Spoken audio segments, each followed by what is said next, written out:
વડોદરામાં સરસિયા વિસ્તારના ward number 6 પાસે આવેલ સુરુચિ સોસાયટીના રહીશો પીવાના પાણીની બાબતે કોર્પોરેશને રજૂઆત કરવા જતાં તેમાં હાજર શંકરભાઈનું મૃત્યુ.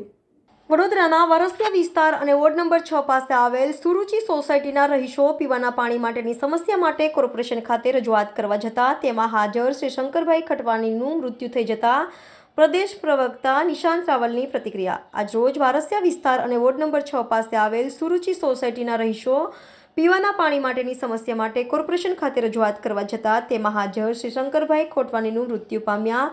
તેમના ઘરે એમના કુટુંબીજનોને મળવા વડોદરા શહેર કોંગ્રેસ પ્રમુખ પહોંચી રહ્યા છે. કાઉન્સિલરની બેદરકારી પોતાના વિસ્તારમાં ધ્યાન નથી આપતા રજૂઆત કરવા પહોંચેલા રહીશ બેભાન થતા આખરે દવાખાનામાં મોત.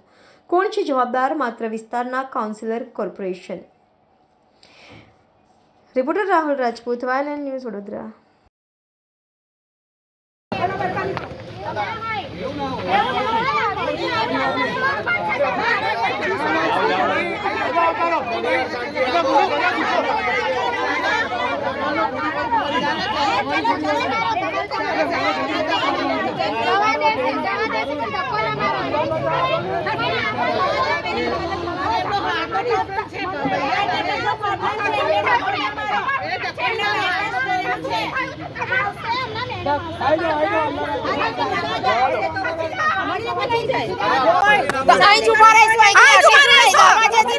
बिल्कुल नहीं जाइए अहिया ज उभा रहीशुं बेन शुं थयुं 40 करता वोट ले छे तो बी अमने कोई सुरक्षा नहीं आपता। वारसिया सुरुचि पार्क 1 થી 20 ઘરની સમસ્યા એટલી કઠિન સમસ્યા છે કે કર્મચારીઓને અરજી આપતા બી જોવાની નવરાશ મળતી નથી. ગટરનું પાણી આવે છે, મિક્સ થાય છે. ગટરનું પાણીનું અમારો કહેવાનો મીનિંગ એક છે કે સાહેબ કર્મચારી એ ગટરનું પાણી જાતે પીવે અમારી સમક્ષ, એ અમારી ઈચ્છા છે અને અમારી સમસ્યા દૂર કરીને આપે એ અમારી ઈચ્છા છે. અમારે આ શીતલ મિસ્ત્રીને છે, અમારા વોર્ડના છે કોર્પોરેટર છે, એ લોકોને રજૂઆત કરતા બી સાંભળતા નથી. તે છતાંય અમે મળી લઈશું, એમને મળવા માટેની અપેક્ષા રાખીએ છીએ. એટલા માટે કે બધા એક ચૂંટાઈને એમને મોકલે છે પણ આત્મનિર્ભરતાથી એમને કામ કરવાની ઈચ્છા થતી નથી. એટલા માટે પ્રતિસાદ આજ દિન સુધી મળ્યો નથી. કેટલા વર્ષોથી અહીંયા આગળ વારસિયા જૂની આરટીઓ ઓફિસના પ્રોબ્લેમ છે પણ કોઈ બી સોલ્વ કરી શકતું નથી. અવારનવાર આવે છે.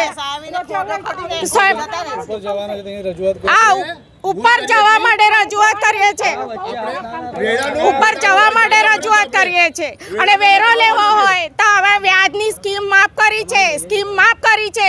અરે ગોળી ના આવો તમે ગટરનું પાણી પીવા મોટા સાહેબો આવી અને ગટરનું પાણી પીવા નહીં આવો તો આજે વારો થઈ પડશે. જે થવાનું હશે થશે. સભા હોય કે સભાની માફ કરી જાય કોઈ જવાનું છે. જય હિન્દ.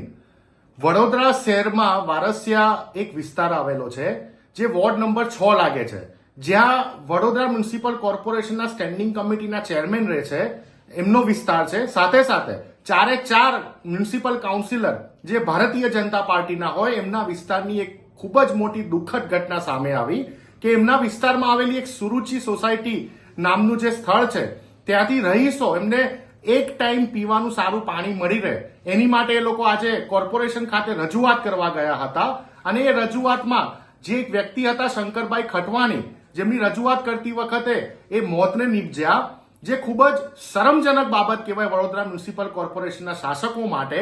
આજે વ્યક્તિનું મૃત્યુ થયું હોય તેમ છતાં પણ એ લોકો ભારતીય જનતા પાર્ટીના કાર્યાલયમાં એમના તમામ કાઉન્સિલરો અને તમામ અધિકારીઓ બેસીને જ્યારે સેન્સ પ્રક્રિયાની કામગીરી કરતા હોય, કોઈ હોસ્પિટલ ના જતું હોય, ત્યારે અમારા વડોદરા મ્યુનિસિપલ કોર્પોરેશનના વિરોધ પક્ષના કોંગ્રેસના નેતા અમીબેન ત્યાં પહોંચી જતા હોય, અમારા યુથ કોંગ્રેસના પ્રમુખ પવનભાઈ ત્યાં પહોંચી જતા હોય, તેમ છતાં ભારતીય જનતા પાર્ટીના શાસકોનું પેટનું પાણી ના હલતું હોય તો ગુજરાત કોંગ્રેસ તરફથી અમે આ ઘટનાને વખોડી કાઢીએ છીએ. સાથે સાથે જે શંકરભાઈનું મૃત્યુ થયું છે એમની આત્માને શાંતિ મળે પ્રભુ મહાદેવને અમે પ્રાર્થના કરીએ છીએ.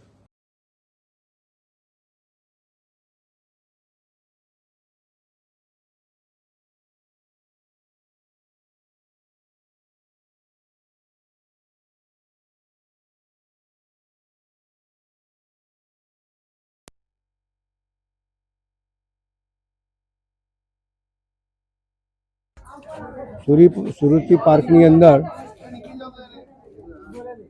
ભાઈ શંકરભાઈ અને એમની સાથે આ વિસ્તારના તમામ નાગરિકો છેલ્લા ઘણા સમયથી ગંદુ પાણી આવે છે. આ લોકોના કહેવા પ્રમાણે એ લોકોએ વારંવાર રજૂઆત કરી છે અને રજૂઆતમાં એમની એક જ માંગ હતી કે ભાઈ અમને શુદ્ધ પાણી આપો. જે કોર્પોરેશનની ફરજિયાત ફરજોમાં આવે છે તે નાગરિકોને કોર્પોરેશન શુદ્ધ પાણી આપે. જ્યારે તમે ટેક્સ લેતા હો, તમે વેરા લેતા હોય તો તમારે નાગરિકોને શુદ્ધ પાણી આપવું જોઈએ. એ શુદ્ધ પાણી તો નહીં આપ્યું, પણ રજૂઆત કરવા આવે તો એટલીસ્ટ સામે ચાલીને એમની રજૂઆત, એમની શું વાત છે સાંભળવાની એટલી તસદી તો લોકોની હોવી જોઈએ.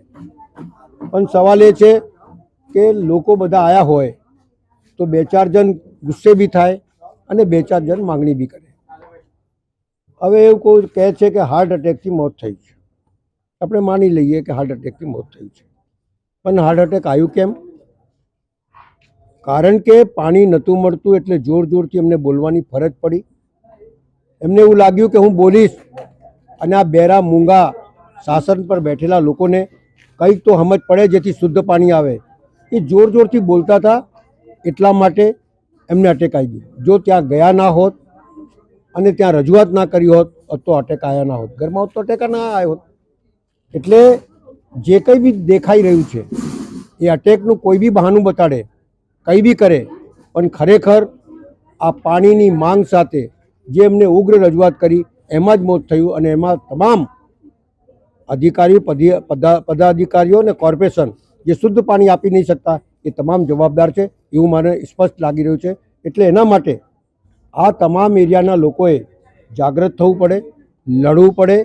આમના માટે માંગ એમની જો, કારણ કે ઘરમાં 2 જ જણ હતા, હવે ખાલી એક જ જણ રહી ગયું છે.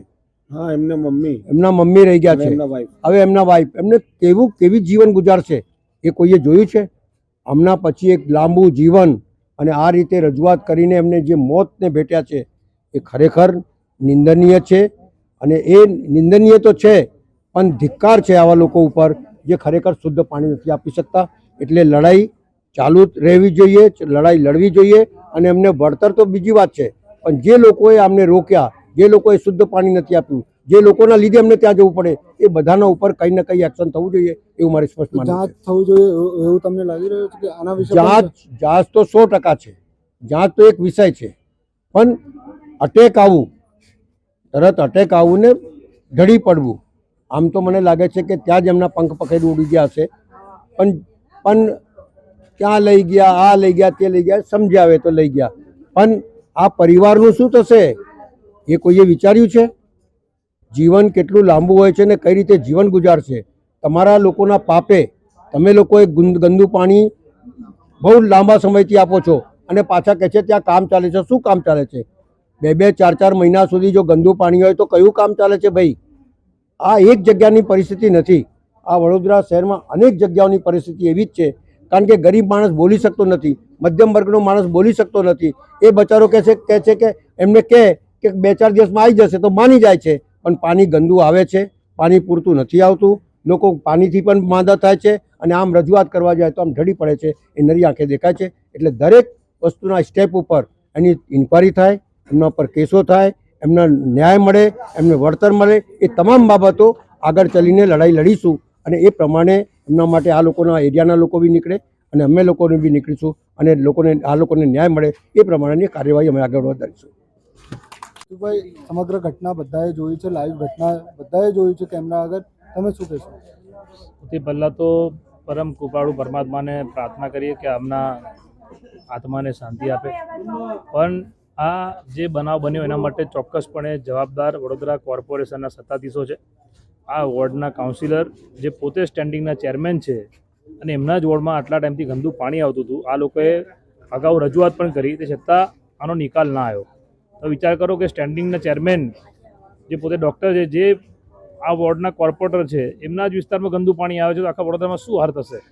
બાજુના જ વોર્ડ મેયરનો છે, પૂર્વ વિસ્તારનો આ પટ્ટો કહેવાય. અને આ પૂર્વ વિસ્તારમાં પાણીની સમસ્યા ઘણા સમયથી છે. આજે જે વ્યક્તિ રોજે એના ઘરમાં કોઈ નહીં, જાતે ભાઈ પાણી ભરે ડોલથી, હમણાં આજુબાજુ જે સ્થાનિકોએ કીધું કે ડોલથી પાણી ભરતા એ રજૂઆત કરવા ગયા અને રજૂઆત કરતાં આજે એમને ત્યાં એટેક આવ્યો. એટલે એને કેટલું માણસને સત્તા પક્ષ માટે કે આ જે કોર્પોરેટરો કામ નથી કરતા એમના માટે કેટલો એને ગુસ્સો હશે કે રજૂઆત કરવા ગયા ત્યારે કોઈ મળ્યું પણ નહીં, કોઈ જવાબ ના આપે, જે લોકો બાય ચારણી કરાવે આ લોકો. એટલે આ બહુ દુઃખની વાત છે. ચોક્કસપણે મારું માનવું છે કે આ વિસ્તારના જે સ્ટેન્ડિંગના ચેરમેન અને સત્તાધીશો આના માટે જવાબદાર છે. હજુ તો હરણી બોટકાંડનું ઘટના જે થઈ અને 1 મહિનો થયો છે, એ 12 નિર્દોષ બાળકોને તો આ લોકો હજુ ન્યાય આપી શક્યા નથી, એમાં ઢાંગ પીછોડો કરે છે અને આ બનાવ બન્યો છે. આ લોકોને સત્તા પર બેસવાનો અધિકાર નથી. સ્ટેન્ડિંગના ચેરમેને તો ખરેખર માનવતાના ધોરણે રાજીનામું આપવું જોઈએ, કારણ કે આજે આ બનાવ એમના વોર્ડમાં બન્યો તો કદાચ અમે પૂછ્યું અહીંયા કે આયા કે નહીં, તો લોકો કહે છે હજુ આયા પણ નથી. એટલે આ પ્રજા એમને ચૂંટાઈને મોકલ્યા છે, પણ આ લોકો સત્તાના નશામાં એટલા બધા એમને અભિમાન આવી ગયું છે કે પ્રજાને ભૂલી ગયા છે. આજે કોઈ પ્રજા, કોઈ સામાન્ય નાગરિકે જીવ ગુમાવવો પડ્યો, જે પોતે ટેક્સ ભરે છે, વેરો ભરે છે, આજે પાયાની સુવિધા આવે, રોડ, રસ્તા, ગટર, પાણી, અને આજે પાણી જો સમય ચોખ્ખું નામ આપી શકતા હોય તો આ લોકોનું જે સત્તા શું કામની આ બધાની. એટલે બહુ દુઃખ થાય છે અને કોંગ્રેસ આ બાબતે લડાયક વલણ અમે અપનાવીને અમે એગ્રેસિવલી કાલે રજૂઆત કરીશું મ્યુનિસિપલ કમિશનરને, અને સ્ટેન્ડિંગના ચેરમેનની સામે પણ આંદોલન થશે. Subscribe now and press the bell icon. Never miss an update.